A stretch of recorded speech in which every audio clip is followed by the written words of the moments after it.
Hello everyone, welcome to year study zone. நம்ம வந்து இப்போ அடுத்து இலக்கணம் சீரீஸில் வந்து நம்ம அடுத்து பார்க்க போகிற டாபிக், அந்த பகுதியாக டாபிக் பார்த்துக்கிட்டு இருக்கோம்ல, அதில் நம்ம பார்க்க போகிறது என்னென்னா வினா விடை வகைகள் தான் பார்க்க போகிறோம். பொருள்கோள் இருக்குது, அது வந்து நம்ம இன்னொரு கிளாஸில் பார்க்கலாம். இப்போ வந்து இந்த வினா விடை வகைகள் தான் என்னென்னு சொல்லி பார்க்க போகிறோம். அது எப்படி எப்படி புக்கில் கொடுத்துருக்காங்க, அதுக்கு என்ன எக்ஸாம்பிள் கொடுத்துருக்காங்க, அதெல்லாம் நம்ம பார்க்கலாம். ஓகேவா? சரி, ரொம்ப பேச வேண்டாம், டேரெக்டாக வீடியோ கொடுத்துருக்கேன். சரியா? இதுக்கு முன்னாடி இந்த பாட்டில் வந்து 3 வீடியோ போட்டிருக்கோம். அந்த 3 வீடியோக்கான லிங்க் வந்து கீழே டிஸ்கிரிப்ஷனில் கொடுக்கேன், அதை வந்து பார்த்துக்கோங்க. சரியா? அதையும் பார்த்துட்டு திரும்ப அதுக்கடுத்து இது 4வது வீடியோவாக இதையும் பார்த்துக்கோங்க. ஓகேவா? வாங்க வீடியோக்குள்ளே போகிறோம்.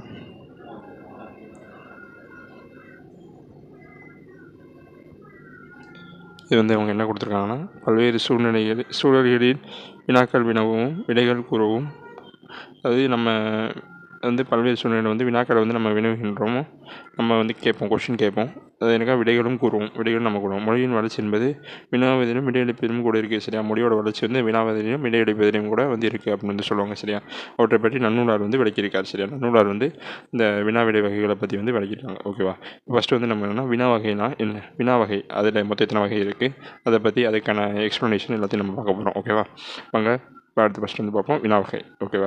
வினா வகைன்னா மொத்தம் எத்தனை வகைப்படும்னா 6 வகைப்படும். எதெல்லாம்னா அறிவினா, அரிய வினா, ஐய வினா, குழல் வினா, கொடை வினா, ஏவல் வினா என்று மொத்தம் வினா வந்து எத்தனை 6 வகைப்படும். வினா வகை வந்து எத்தனை 6. சரியா? மொத்தம் இப்போ அது என்னென்னு சொல்லி, அது என்னென்ன வினா வந்து எப்படி எப்படி இருக்குது அப்படிங்கிறது, அதுக்கான எக்ஸ்ப்ளனேஷன் எல்லாத்தையும் பார்க்கலாம்.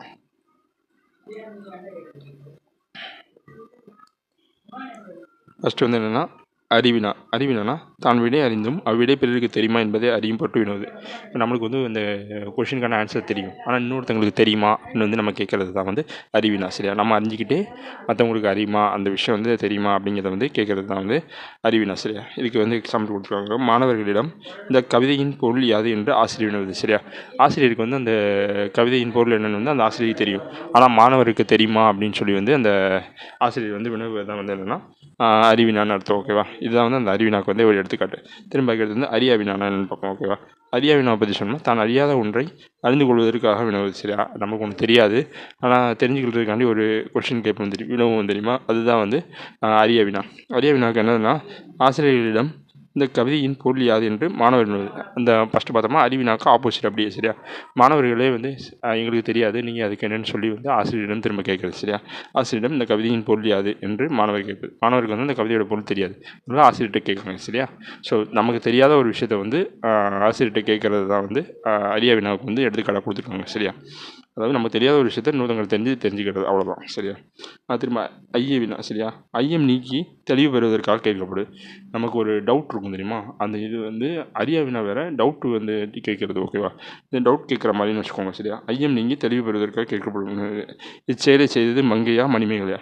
அதாவது ஒரு 2 வேலை, அதாவது இப்போது இந்த மங்கையோ மணிமேகலையோ ஏதோ ஒரு வேலை செஞ்சுருக்காங்க. அதான் இந்த வேலை செஞ்சது யார் அப்படின்னு சொல்லி நம்ம வினவுவது. சரியா? இச்செயலை செய்தது மங்கையா மணிமேகலையா அப்படின்னு, அதாவது இவங்க 2 பேர்த்துல யாருன்னு தெரியலை, அது தெரிஞ்சுக்கிறதுக்காண்டி கேட்குறது தான் வந்து ஐய வினா. அதாவது ஐயம் நீங்கி தெளிவு பெறுவதற்காக கேட்கப்படுவது என்னதுன்னா அரிய வினா, ஐய வினான்னு அர்த்தம். ஓகேவா?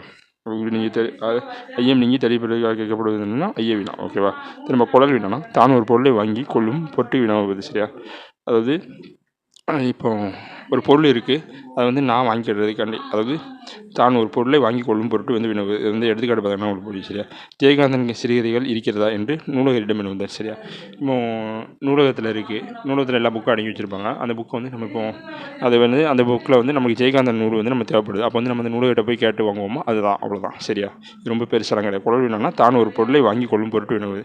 யார்ட்டா ஒரு பொருள் வச்சுருக்காங்க, அதை வந்து நம்ம வேணும் கேட்டு வாங்கிக்கிறது, அதுதான் வந்து என்னதுன்னா குழல் வினா. சரியா? ஜெயகாந்தன் கவிதைகள் சிறுகதைகள் இருக்கிறதா நூலகரிடம் வந்து இவங்க கேட்குறது. சரியா? திரும்ப வந்து கொடை வினா. கொடை வினானா பிறருக்கு ஒரு பொருளை கொடுத்து உதவும் பொருட்டு வந்து வினவுவது. சரியா? அதாவது நம்மகிட்ட ஒரு விஷயம் இருக்குது, அதை வந்து இன்னொருத்தவங்களுக்கு கொடுக்கறதுக்காண்டி வினவுவதாக வந்து கொடை வினா. சரியா? இது வந்து எக்ஸாம்பிள் கொடுத்துருவாங்க. என்னிடம் பாரதிதாசன் கவிதைகள் 2 படிகள் உள்ளன, உன்னிடம் பாரதிதாசன் கவிதைகள் இருக்கிறதா என்று கொடுப்பதற்கு வினவுவது. சரியா? என்கிட்ட 2 பாரதிதாசன் புக்கு இருக்குது, கவிதைகள் புக்கு இருக்குது, ஆனால் ஓன்ட்ட இருக்கான்னு கேட்டு, நம்ம 2 இருக்குன்னா இன்னொன்று வந்து அவன்கிட்ட கொடுக்கலாம்ல. இப்படி வந்து கொடுக்கறதுக்கு வந்து நம்மளை வினவுறது வந்து வந்து நம்ம பிறருக்கு ஒன்று கொடுக்கறதுக்காண்டி ஒரு வினா கேட்போம்ல, அதுதான் வந்து என்னென்னா கொடை வினான்னு அர்த்தம். ஓகேவா? திரும்ப அடுத்து வந்து ஏவல் வினா லாஸ்ட்டாக. சரியா? ஒரு செயலை செய்யுமாறு ஏவுவது பொருட்டு வந்து ஏவல் வினா அதிலே இருக்குது சரியா. அதாவது ஒரு செயலை நம்ம இன்னொருத்தங்க செய்ய சொல்வதற்காண்டி ஏவப்படுது சரியா. வீட்டில் தக்காளி இல்லை, நீ கடைக்கு செல்வாயா சரியா என்று அக்கா தம்பியிடம் இனிமே வேலையை சொல்லுதல் சரியா. வீட்டில் தக்காளி இல்லை, தக்காளி இல்லாமல் எந்த இதுவுமே ஸோ வந்து நீ தக்காளி நீ கடைக்கு போறியா என்று கேட்காம ஆக்சுவலாக அவங்க போகணுன்னு தான் சொல்கிறாங்க. ஆனால் வந்து எப்படி அந்த ஒரு கொஷின் மாதிரி கேட்குறாங்க, கடைக்கு போறியா அப்படின்னு கேட்குறாங்களோ, இல்லாட்டா அவங்க கூட போய் வாங்கிட்டு வரலாம் சரியா. அவங்க போக மாட்டேன் இந்த மாதிரி வந்து ஒரு வேலையை செய்ய சொல்கிற மாதிரி கேட்குறதுக்கு வினவப்படும் வினா தான் வந்து என்னென்னா இது ஏவல் வினா சரியா. இதோட வந்து நம்ம இந்த வினா டாபிக் முடிச்சிட்டோம். நான் ஃபஸ்ட்டு வந்து சும்மா ஒரு இதாக சொல்கிறேன் சரியா. ஃபஸ்ட்டு வந்து என்னென்னா அறிவினானா வந்து என்னது, நமக்கு ஒரு விஷயம் தெரியும் ஆனால் மற்றவங்களுக்கு தெரியுமான்னு வந்து அறிஞ்சிக்கிறதுக்காண்டி கேட்குறது. திரும்ப வந்து அறியா வினானா நமக்கு ஒரு விஷயம் தெரியாது, அதை வந்து தெரிஞ்சவங்கள்ட்ட கேட்டு நம்ம தெரிஞ்சுக்கிறது, அதுதான் வந்து அறிய வினா. ஐய வினானா நமக்கு ஒரு விஷயத்தில் வந்து ஒரு டவுட் இருக்கும். நம்ம சொன்னோம்னா இந்த வேலையை செஞ்சது வந்து மங்கையா மணிமேகலையான்னு சொல்லி கொடுத்தாங்களோ, அந்த மாதிரி டவுட்டை வந்து போக்கிறதுக்காண்டி நம்ம ஐயத்தை போக்கிக் கொள்வதற்காண்டி வினவப்படும் வினா தான் ஐய வினா சரியா. திரும்ப இது வந்து குழல் வினானா நம்மகிட்ட, அதாவது குழல் வினானா நம்ம ஒரு பொருளை வாங்குறதுக்காண்டி வந்து வினவப்படும் வினா சரியா. இப்போ கடைக்காரங்கிட்ட போய் நம்ம எதுவும் காய்கறி வேணும் அப்படின்னு சொல்லி வினவுறது. திரும்ப அந்த நூலகரிடம் இவங்க கொடுத்த எக்ஸாம்பிள்னா நூலகரிடம் வந்து அந்த ஒரு ஜெயகாந்தன் சிறுகதைன்னு ஒரு நூலை கேட்டு அது இருக்கான்னு வினவுறது சரியா. அந்த மாதிரி விஷயம். திரும்ப கொடை வினானா பிறருக்கு ஒரு பொருளை கொடுத்து உதவும்படு. இப்போ அதாவது பிறருக்கு ஒருத்தவங்களுக்கு வந்து நம்மகிட்ட ஒரு விஷயம் இருக்குது, அது வந்து அவங்களுக்கு கொடுக்கறதுக்காண்டி நம்ம ஒரு வினா கேட்போம்ல, அதான் கேட்டிருக்காங்க. என்னிடம் 2 பாரதிதாசன் கவிதை படிமங்கள் உள்ளன, உனக்கு உன்னிடம் இல்லைதா என்று வினவுவதற்கான வந்து வினவப்படுறதா வந்து என்னென்னா கொடை வினா சரியா. திரும்ப ஏவல் வினானா ஒரு செயலை செய்யுமாறு ஏவுவது பட்டு, அதாவது ஒரு செயலை செய்யறதுக்கு வந்து ஏவுறதுக்காண்டி ஒரு வினா இருக்குமா. அதாவது அக்கா வந்து வீட்டில் தக்காளி இல்லை, நீ கடை சொல்கிறியான்னு தம்பிகிட்ட கேட்குறாங்க சரியா. இது வந்து இது எல்லாம் ஆக்சுவலாக அம்மா சொல்லுவாங்க கடைக்கு போய்ட்டு வரியா அப்படின்னு சொல்லி தான் நம்மகிட்ட கேட்பாங்க சரியா. அது வந்து இன்னும் ஒரு கொஸ்டின் மார்க் மாதிரி போய்ட்டு வரியா அப்படின்னு தான் கேட்குறாங்க. நம்ம போகணுன்னு சொன்னால் அவங்களே போய் வாங்கிட்டு வந்துடுவாங்க, அவ்வளோதான். அந்த மாதிரி ஒரு ஏவல் ஒரு விஷயத்தை செய்கிற மாதிரி கேட்கப்படும் வினா தான் வந்து என்னென்னா ஏவல் வினா ஓகேவா. இப்போ அதுக்கடுத்து வந்து இந்த கீழே ஒரு பாக்ஸ் கொடுத்துருக்காங்க, அது என்னென்னு பார்த்துட்டு அதுக்கடுத்து விடைக்கு போவோம் சரியா. இதுதான் வந்து இந்த நன்னூலில் வந்து இப்படி தான் இந்த பாட்டு வரிகளை நன்னூல்னாலே அது வந்து பாட்டு வரிகளை அந்த செய்யுள் வடிவில் தான் வந்து கொடுத்துருப்பாங்க. அதை தான் வந்து கொடுத்துருக்காங்க. அறிவு, அறியாமை, ஐயுறல், கொழல், கொடை, ஏவல், தருமினா, ஆறும், இழுக்கார் அப்படின்னு சொல்லி வந்து கொடுத்து என்னென்னா நன்னூலில் வந்து 385 சரியா. தெரியலன்னா 385 சரியா. திரும்ப அதுக்கடுத்து வந்து விடைக்கும் கொடுத்துருக்காங்க பாருங்க. சுட்டு, மறைநேர், ஏவல், வினாதல், உற்றது உரைத்தல், உருவது குரல், இனமொழி என்னும் இறையுள்ள இறுதி நிலைய 5ம் பொருண்மையின் நேர்பு அப்படின்னு சொல்லி பொருண்மையின் நேர்பு சரியா. இது வந்து என்னதுன்னா நன்னூல் வந்து 386 அந்த வந்து கொடுத்துருக்காங்க சரியா. இது வந்து 385, இது வந்து 386. இது ரெண்டுமே நன்னூலில் வந்து இப்படி தான் அந்த விடையை பற்றி வந்து கொடுத்துருக்காங்க ஓகேவா. இப்போ வந்து விடைனா என்னென்னு சொல்லி பார்ப்போம். இது வந்து அந்த 6 வகைகளை கொடுத்துருக்காங்க, இதை பார்த்துக்கோங்க. இது 10th புக்குனா அதில் இருக்கும். இது கொஞ்சம் தெளிவாக தெரியாட்ட இதெல்லாம் தெரியும். இந்த இது வந்து மட்டும் கொஞ்சம் எடிட் பண்ணலாம் வந்து இதாகிடுச்சு, அதை மட்டும் கொஞ்சம் புக்கில் பார்த்துக்கோங்க. அது இந்த வகைகளை வந்து இப்படி சும்மா சிம்பிளாக நம்மளுக்கு புரியுற மாதிரி கொடுத்துருப்பாங்க, அவ்வளோதான், வேறு ஒன்றும் இல்லை. விடை வந்து எத்தனை வகைப்படும்னா 8 வகைப்படும். விடை வந்து என்னென்னலாம் கொடுத்துருக்காங்கன்னு பார்த்தீங்கன்னா சுட்டு விடை, மறைவிடை, நேர்விடை, ஏவல் விடை, வினா எதிர் வினாதல் விடை, உற்றது உரைத்தல் விடை, ஊறுவது குரல் விடை, இனமொழி விடை என வந்து 8 வகைப்படும்.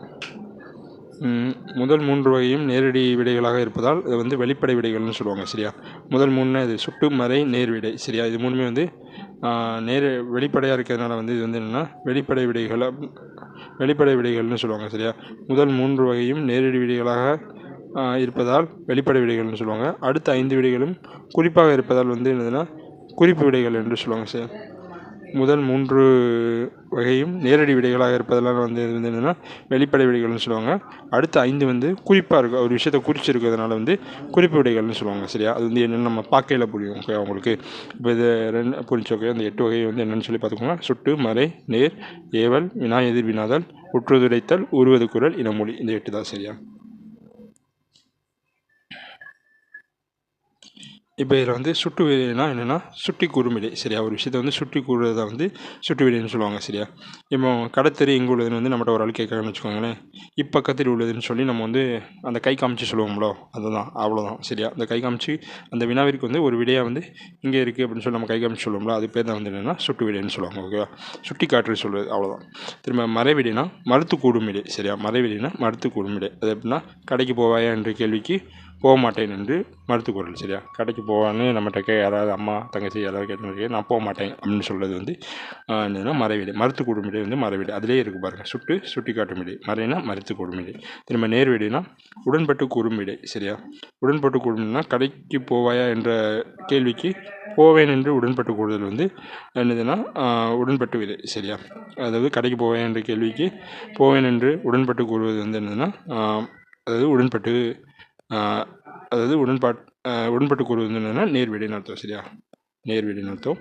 இப்போ வந்து இதுக்கு இப்போ இந்த மூணை வந்து எப்படி வந்து டேரெக்டாக சொல்கிறாங்க. இது வந்து எப்படின்னா நம்ம மேலே பார்த்தோம்லோ, அதாவது மூணுமே வந்து என்னதுன்னா வெளிப்படை விடைகள்னு சொல்லி பார்த்தோம்னா ஏன் அப்படி சொல்கிறாங்கன்னா, இதில் வந்து பேர் என்ன பேர் நம்ம வெளிப்படையாக ஆன்சர் இருக்கும். இங்கே எங்கே இருக்குன்னு ஃபஸ்ட்டு சுட்டி இந்த இது கடத்தல் எங்கே இருக்குன்னு இங்கே இருக்குன்னு சொல்லி நம்ம பதில் சொல்லிடுவோம். அதுக்கு மறைவிடைனா மறுத்து கூறுது. நீ போவேன்னு கேட்டால் போக மாட்டேன் அப்படின்னு வந்து சொல்கிறது. திரும்ப நேர்விடைனா கடைக்கு போவேன்னு கேட்டால் போவேன் என்று உடன்பட்டு கூறுவது சரியா. இதான் வந்து இது வந்து எல்லாமே வந்து அதாவது டேரெக்டாக ஆன்சர் இருக்குது.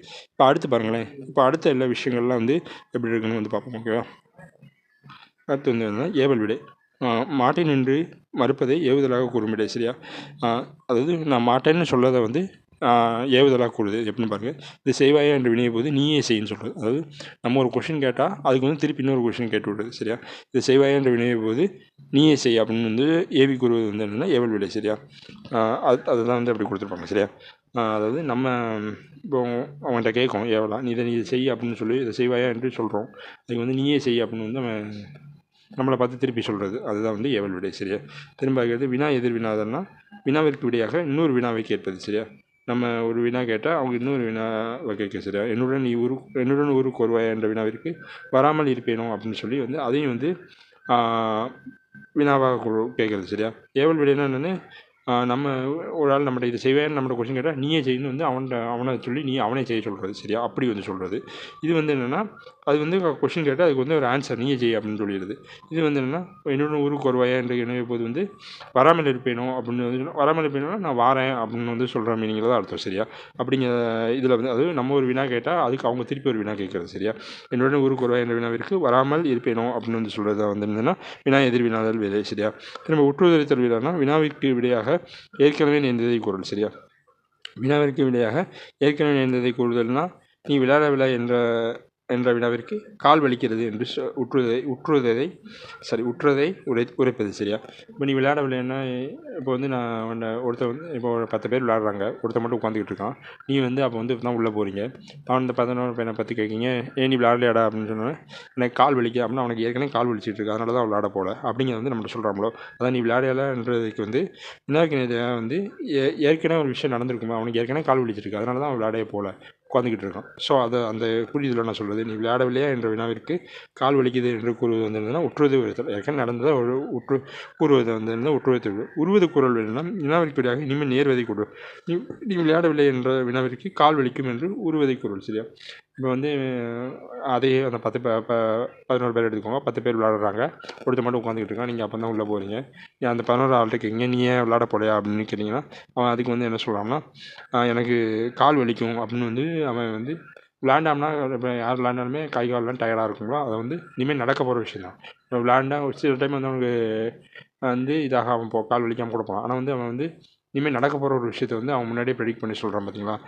நீ விளையாடவில்லையா என்ற வினாவிற்கு வந்து கால் வலிக்கும் என்று ஊர்வதை கூறு. அவன் விளையாண்டாம்னா அவனுக்கு கால் வலிக்கும் அப்படிங்கிற மீனிங்கில் வந்து அவனே நினச்சிட்டு சொல்கிறான் சரியா. அதாவது இனிமேல் நடக்க போகிற விஷயத்த சொல்கிறேன். நீ விளையாடவில்லையா என்ற வினாவிற்கு கால் வலிக்கும் என்று கூறுவது வந்து என்னன்னா ஊர்வதற்கு கூறுவது வந்து விடை சரியா. திரும்ப வந்து இனவிடைனா வினாவிற்கு விடையாக இனமான மற்றொன்று விடையாக கூறுவது சரியா.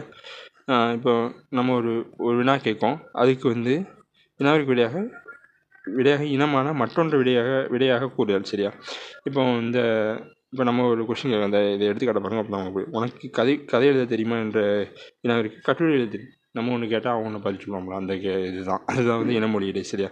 உனக்கு கதை எழுத தெரியுமா என்ற வினாவிற்கு வந்து கட்டுரை எழுத தெரியும் அப்படின்னு வந்து சொல்கிறது தான் வந்து என்னதுன்னா இனமொழி விடை. சரியா? வினாவிற்கு விடையாக இனமான மற்றொன்று விடையை வந்து கூறுவது. சரியா? அந்த அவன் வந்து இப்போ கதை எழுத தெரியுமான்னு கேட்டதுக்கு அவன் எழுத தெரியும்னு சொல்லியிருக்கும், இல்லை எழுத தெரியாதுன்னு சொல்லியிருக்கும். ஆனால் அவன் சம்மந்தமே இல்லாமல் எனக்கு கட்டுரை எழுத தெரியும்னு அவனுக்கு தெரிஞ்சதை சொல்லுவான். சரியா? அந்த அவன் கேட்ட கொஷினுக்கு இனமாக வேற ஒரு அவனுக்கு தெரிஞ்ச ஒரு கலையை பற்றி அவன் சொல்கிறான். சரியா? அவ்வளோதான் வந்து இனமொழி விடை. இதோட இந்த டாபிக் முடிஞ்சு. அது என்னது, அந்த 3 வீடியோவும் பார்த்துருங்க, அது டிஸ்கிரிப்ஷனில் இருக்கும். இந்த வீடியோவும் பார்த்துட்டு புதுசாக உங்கள் ஃப்ரெண்ட்ஸ் டிஎன்பிஎஸ்சி படித்தாங்கன்னா உங்களுக்கு ஷேர் பண்ணுங்கள். திரும்ப நீங்களே படிச்சிங்கனாலுமே அதில் ஒரு ரிவிஷனுக்காண்டி இதை வந்து யூஸ் பண்ணிக்கோங்க. சரியா? ரொம்ப கம்மியான டைமில் வந்து இந்த டாப்பிக்கை டீச் பண்ணி முடிச்சிருப்பேன். நீங்கள் புக்கை பார்த்து படிக்கணும்னா டைம் ஆகும். இதை பார்த்துட்டு நீங்கள் புக்கை ஒரு ரீட் பண்ணிக்கோங்க. அவ்வளோதான், முடிஞ்சு. சரியா? அந்த டாபிக் முடிஞ்சு. மறக்கவே மறக்காது. ஓகேவா? நம்ம சேனல் இது வரைக்கும் ஃபாலோ பண்ணணும்னா ஃபாலோ பண்ணிக்கோங்க, சப்ஸ்கிரைப் பண்ணிக்கோங்க. தேங்க்யூ.